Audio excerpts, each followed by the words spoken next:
நந்தகுமார், எம்பிக்களுடைய எண்ணிக்கையை குறைப்பதன் மூலமா தமிழ்நாட்டுடைய உரிமை குரலையே ஒடுக்கிற ஒரு செயல்.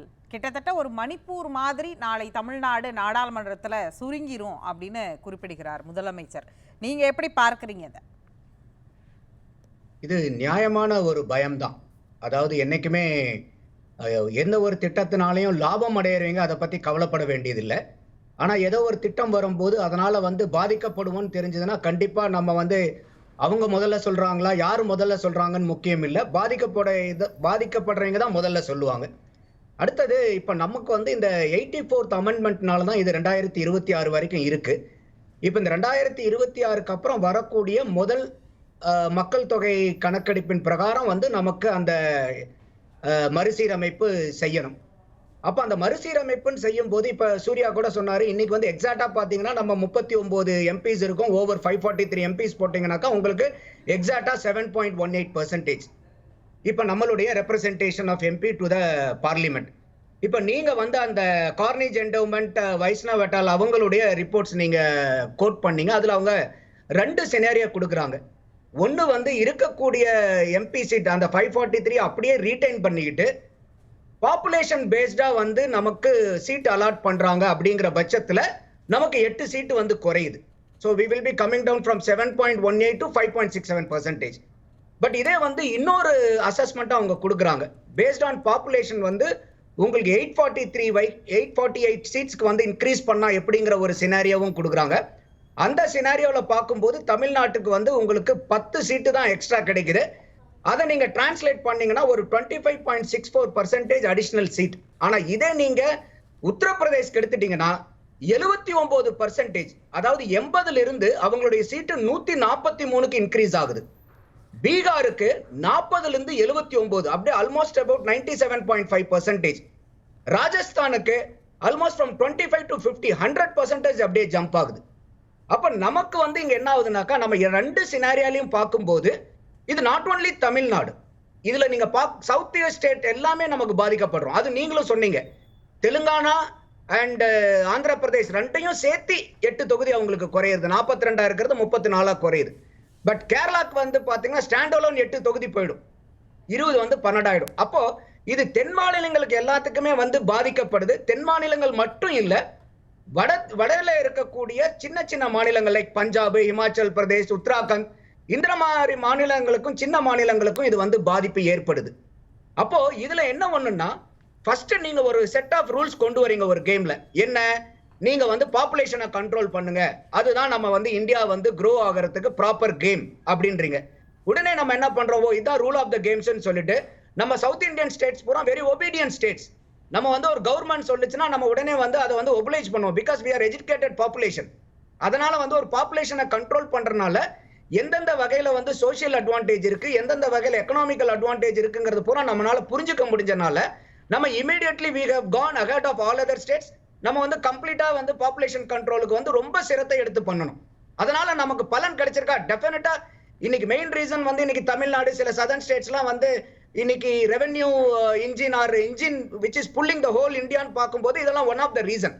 பட் நீங்க இவ்வளவு நாள் இந்த கேம் ஆஃப் த ரூல்ஸை பாப்புலேஷன் கண்ட்ரோல் வச்சுட்டு திருப்பி பாத்தீங்கன்னாக்கா அந்த புரோட்டா சூரி சொல்ற மாதிரி இல்ல அழிச்சிட்டு எல்லாத்தையும் முதல்ல இருந்து கோடு போடுங்கிற மாதிரி இப்ப நீங்க ஆட்டத்தை திரும்பி ஆரம்பிச்சுட்டு பாப்புலேஷன் யார் யாரெல்லாம் கண்ட்ரோல் பண்ணுனாங்களோ அவங்களுக்கு பூரா நீங்க சஃபர் ஆகிற மாதிரி கொண்டு வந்தீங்கன்னா அந்த இடத்துல தான் இதை நம்ம கேள்வி கேட்க வேண்டிய கட்டாயம் வருது. இது வடக்கா, கிழக்கா, தெற்கா, மேற்கா அந்த இதெல்லாம் இல்ல. இவ்வளவு நாள் நீங்க சொன்னதை நாங்க ஒப்ளைஸ் பண்ணி கம்ப்ளீட்டா அடாப்ட் பண்ணி நாங்க பெர்ஃபார்மன்ஸ் பண்ணிருக்கோம். அப்ப அதுக்கு நீங்க எங்களுக்கு பீனலைஸ் பண்றீங்களா அப்படிங்கிறது தான். இப்போ அவங்க கொண்டு வரட்டும். இப்ப சப்போஸ் ஒரு 543 சீட்டை பாப்புலேஷன் பிரகாரம் ஒரு 848 சீட்ஸ்க்கா கொண்டு போறாங்கன்னா கூட, இன்னைக்கு நம்ம முதலே சொன்னோம் 39 over 543 போது 7.18%. அப்ப நீங்க எந்த அளவுக்கு ஆல் இந்தியாவுக்கு நீங்க எம்பி சீட்ஸ் அதிகம் பண்றீங்களோ 848 பண்ணீங்கன்னா அதே 7.18% எங்களுக்கும் அப்ளிகபிலிட்டி கொடுங்க. அப்ப நமக்கு என்ன ஆகும், இன்னைக்கு 39 சீட் இருக்கிறது 61 சீட்டா இன்க்ரீஸ் ஆகும். ஆனால் இது தேவையில்லாத ஒரு அச்சத்தை ஏற்படுத்துகிறது அப்படின்னு அண்ணாமலை சொல்கிறாரே. அப்ப இது தேவையில்லாத அச்சம்னு அவர் எப்படி பார்க்கிறார்? அச்சத்தை ஏற்படுத்தாதீர்கள், முதலமைச்சர் அச்சத்தை ஏற்படுத்துறாருன்னு சொல்றாருல. காரணம் அவர் என்ன அடிப்படையில சொல்ல வருவார்னா, இது ஒரு பிரைவேட் பாடி இதை பண்ணி அவங்க ஒரு அசஸ்மெண்ட் கொடுத்திருக்காங்களே ஒழிய இன்னைக்கு வரைக்கும் ஒரு சென்ட்ரல் கவர்மெண்ட் நாங்க எப்படி இந்த டீலிமிட்டேஷனை பண்ண போறோங்கிறது இது வரைக்கும் எதுவுமே அவங்க சொல்லல. ஏன்னா நமக்கு 84th அமெண்ட்மெண்ட் என்ன சொல்லுது, 2026 வரைக்கும் இருக்கிறது. அதுக்கப்புறம் வரக்கூடிய சென்சஸ் வச்சு அந்த சென்சஸ் பேஸ் பிரகாரம் அப்ப இருக்கக்கூடிய ஆட்சியும் கலைச்சிட்டு அதுக்கப்புறம் வரப்போற ஆட்சியில தான் அந்த சீட் வந்து டீலிமிட்டேஷன் பண்ணுவாங்க. இப்ப நமக்கு வந்து உமனுக்கும் வந்து அந்த 33% ரிசர்வேஷன் கொடுக்குறாங்க, அதையும் வந்து டீலிமிட் பண்ணி ஆகணும். எஸ்சி எஸ்டி அதையும் டீலிமிட் பண்ணி ஆகணும். அப்ப இது வந்து கட்டாயமா டீலிமிட்டேஷன் ஆஃப் கான்ஸ்டிடியூஷன்ங்கிறது மேண்டேட்டரி, அதுல எந்த மாற்று கருத்தும் இல்ல. ஆனா நம்மளுடைய இந்த proportionate representation to the current existing proportion வந்து நமக்கு குறைஞ்சிடக்கூடாது. எந்த இடத்துலயுமே அந்த 7.18% ஆஃப் த ரெப்ரசன்டேஷன் நமக்கு குறையாம பார்த்துக்கிட்டோம்னா நமக்கு பாதிப்பு இல்லை. அடுத்தது, இன்னைக்கு நீங்க வந்து ஒரு பாப்புலேஷனை குறைக்கணும்னு சொல்லிட்டு ஒரு 25 இயர்ஸ் எக்ஸ்டெண்ட் பண்றீங்க, மறுபடியும் திருப்பி அடுத்த 25 இயர்ஸ், அப்ப 50 years we have planned on this particular rule. அப்ப 50 வருஷம் நம்ம இந்த ரூல் அடாப்ட் பண்ணி இதுல நம்ம எக்ஸிக்யூட் பண்ணிருக்கும் போது என்னுடைய வேல்யூ பாயிண்ட் என்னன்னா, எந்தெந்த மாநிலங்கள் இந்த நீங்க கொண்டு வந்த பிறப்பு விகிதத்தை கட்டுப்படுத்தணும்னு யார் யாரெல்லாம் அதுல நல்லா பர்ஃபார்மன்ஸ் பண்ணிருக்காங்களோ அவங்களுக்கு ஓவராலா நீங்க கொண்டு வரக்கூடிய எம்பி தொகுதியில சிறப்பு அங்கீகாரம் அளிச்சு அவங்களுக்குலாம் அதிகமான இந்த குறிப்பிட்ட காரணத்துக்காகவே இவங்க ஏபிளா வந்து இவங்க பாப்புலேஷனை கண்ட்ரோல் பண்ணிருக்காங்கிறதுக்காகவே அதை ஒரு பேராமீட்டரா வச்சு நமக்கு இன்னும் இந்த மாதிரி எந்தெந்த ஸ்டேட் வந்து இதை அடாப்ட் பண்ணி நல்லா எக்ஸிக்யூட் பண்ணிருக்காங்களோ அவங்களுக்கு சில கூடுதல் எம்பி சீட் கொடுக்கணுங்கிறது என்னுடைய பார்வை. அப்ப என்ன ஆகும்னா, எந்த ஒரு மத்திய அரசாங்கமும் எந்த ஒரு திட்டத்தை கொண்டு வரும்போதும் எல்லா மாநிலங்களும் அதுக்கு உட்பட்டு ஓகே இது வந்து நம்மளை ஒட்டுமொத்த பாரதத்தை முன்னுக்கு கொண்டு வருது, நம்மளுடைய மாநிலத்துக்கும் முன்னுக்கு கொண்டு வருது, அப்போ நம்மளும் முன்னுக்கு வரணும், ஒட்டுமொத்த பாரதத்தையும் முன்னுக்கு கொண்டு போனுங்க போது சிரத்தையோட எல்லாரும் செய்வாங்க. இப்ப என்ன ஆகும்னா, இதுல வந்து இந்த தடவை மத்திய அரசாங்கம் ஃபெயிலியர் ஆச்சுன்னா நம்மள மாதிரி ஸ்டேட்ஸ் பூராமே சென்ட்ரல் கவர்மெண்ட் ஏதோ கொண்டு வரும்போது நம்ம ஒவ்வொரு தடவையும் நம்ம சந்தேகத்தோட தான் பார்க்கணும். அப்ப எந்த ஒரு ஸ்டேட்டுமே அதை அடாப்ட் பண்ண மாட்டாங்க. இது ஒட்டு மொத்தமா இந்தியாவுக்கு உண்டான growth-ஐயே வந்து அஃபெக்ட் பண்ணும். இதே சேலஞ்ச் தான் வந்து பாத்தீங்கன்னா கோட்பாடுகள், அதாவது முதலமைச்சர் குறிப்பிட்டிருக்கிறதுல கூட்டாட்சி கோட்பாடுகளை பாதுகாக்கும் விதத்தில் நியாயமான வெளிப்படைத்தன்மை மிக்க ஒரு வழிமுறையை பின்பற்றுங்கள் அப்படின்னு குறிப்பிடுறாரு. அப்படியான ஒரு டீலிமிட்டேஷன் தொகுதி வரையறையை வரையறுக்கிறதுக்கான ஒரு கோரிக்கையை இவர் வைக்கிறார். அப்படி அமைக்கப்படுமா அப்படிங்கிற இடத்துல இருந்து தான் கிருஷ்ணமூர்த்தியா இருக்கட்டும் சுகுணாவா இருக்கட்டும் அவங்க ரெண்டு பேருமே அந்த சந்தேகத்தை எழுப்புறாங்க. கடந்த காலங்களில் இது வராதுன்னெலாம் சொல்லிட முடியாது, எப்போ வேணாலும் வரலாம், அதனால தான் முதலமைச்சர் அதை கத்தின்னு தொங்க விடுறாரு அப்படின்னு. அதை அப்படிதான் நீங்களும் பார்க்குறீங்களா? இது கட்டாயமா, அதாவது வந்து எந்த இடத்துலையுமே நம்ம வந்து பாதிக்கப்படக்கூடாதுங்கிறது ஒரு நியாயமான ஒரு பயம்தான். இது பயம்ங்கிறத விட இது நமக்கு ஒரு முன்னெச்சரிக்கை உணர்வு. இந்த ஒரு முன்னெச்சரிக்கை உணர்வு இல்லைன்னா இது சாமானிய ஒரு மனிதனுக்கே ஒரு எந்த ஒரு சின்ன இடத்துலயும் நமக்கு இது இருந்தாகணும். முன்னெச்சரிக்கை உணர்வுங்கிறது இது கட்டாயமா இன்னைக்கு வந்து ஒரு தமிழக முதல்வர் வந்து இதை கொண்டு வந்திருக்கிறது வரவேற்கத்தக்கதுதான்.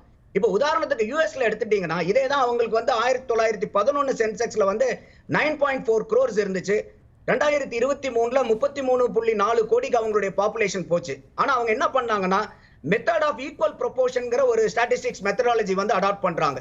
அப்படி அடாப்ட் பண்ணும்போது என்ன ஆகுதுனாக்கா அவங்களுக்கு எந்த விதமான எந்த ஸ்டேட்டுமே பெரிய லாபத்துக்கோ பெரிய தேவையில்லாத நஷ்டத்துக்கோ அவங்களுடைய எம்பி சீட்ஸ்ல உண்டு பண்ணல, அவங்க வச்சிருக்கக்கூடிய அந்த 50 ஸ்டேட்லயும்.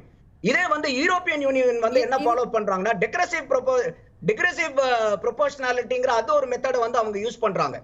அப்ப நம்மளுடைய அப்ஜெக்டிவ் என்னன்னா, எந்த ஒரு சிஸ்டம் நீங்க கொண்டு வரும்போதும் அது எந்த மாநிலத்தையும் குறிப்பாக நீங்க சென்ட்ரல் கவர்மெண்ட் என்ன சொன்னீங்களோ அதை தலைமேற்கொண்டு அதை இம்ப்ளிமெண்ட் பண்ணனால அந்த ஒரே காரணத்துக்காக அந்த ஒபீடியன்ட் ஸ்டேட்டா இருந்தனால ரிசல்ட் ஓரியன்டா இருந்த ஒரே காரணத்துக்காக நம்மளுடைய மாநிலமாகட்டும் இல்ல நமக்கு மட்டும் இல்லை, இப்ப ஸ்டாலின் அவர்கள் சொல்றது வந்து வெறும் தமிழ்நாட்டுக்கு மட்டும் நம்ம பார்க்க வேண்டியதில்லை. நான் சொன்ன மாதிரி ஒட்டுமொத்த சதர்ன் ஸ்டேட்ஸ்க்குமே வந்து பாத்தீங்கன்னா அவர் வந்து ஒரு அரைகோலா தான் இதை விடுறதா நான் பாக்குறேன். இல்லை, அதே நேரத்தில் வந்து அவர் குறிப்பிட்ட மிக முக்கியமான ஒன்று என்ன அப்படின்னு பார்த்தீங்கன்னா, நிதியில் தொடங்கி மொழியில் தொடங்கி கல்வியிலிருந்து எல்லா பகிர்வும் நமக்கு ஏற்கனவே குறைஞ்சிருக்குது. நம்ம குரல்கள் 40 இருக்கிறதுனால தான் நீட் மாதிரியான விஷயத்தில் குரல் எழுப்பவாது முடிஞ்சுது நம்மளால் நாடாளுமன்றத்தில் அப்படிங்கிறதையும் முதலமைச்சர் வந்து ஒரு பக்கம் சுட்டி காண்பிக்கிறார். இந்த அசஸ்மெண்ட் நீங்கள் சொன்னதில் அசஸ்மெண்ட்டில் ஏற்றமும் இல்லை இறக்கமும் இல்லாமல் இருக்கிற ஸ்டேட் மகாராஷ்டிரா. அது வந்து மிக முக்கியமான ஒரு டிசைடிங் ஃபேக்டருக்கான ஒரு ஸ்டேட்டும் கூட, வர்த்தக தலைநகரமாக இன்றைக்கும் சொல்லப்படுகிற ஒரு ஸ்டேட்டு.